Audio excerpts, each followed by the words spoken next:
आपण माने जेबे भी कौन से बिहन किनिबा पई जाउछंती आपण पैकेट ऊपर लेखा होइथिबार देखिथिबे किबा दुकानी आपण को कहिबो जे एटा होची हाइब्रिड वेराइटी एटा होची इंप्रूव्ड वेराइटी एवं एटा होची ओपी वेराइटी हेले कोन आपण माने जानिछंती एई सबुर माने कोन चलंतु एई तिनी भितरे पार्थक्य देखिबा।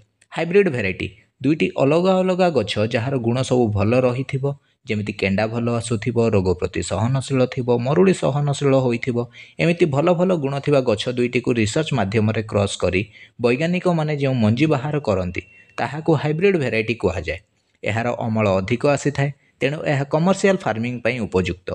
एहाको नेक्स्ट सीजन पई स्टोर करिकि रखा जाय पारिबो नाही एवं एहार दाम मध्य अधिक रही थाए। इंप्रूव्ड वेराइटी एही मंजी गुड़िक स्थानीय बा देशी किसम को वैज्ञानिक पद्धति माध्यम रे बछा जाइथिबो बा ब्रीडिंग द्वारा विकसित करा जाइथिबा किसम। एही मंजी गुड़िक अणसंकर किंतु पारंपरिक बिहन अपेक्षा भल। देशी भेराइटी रो अधिक अमल आसी थाए एहाको नेक्स्ट सीजन फार्मिंग पई स्टोर करिकि मध्य रखा जाय पारिबो। यह छोट एवं क्षुद्र चाषी मानक पई उपयुक्त। एहार दाम मध्यम रही थाए।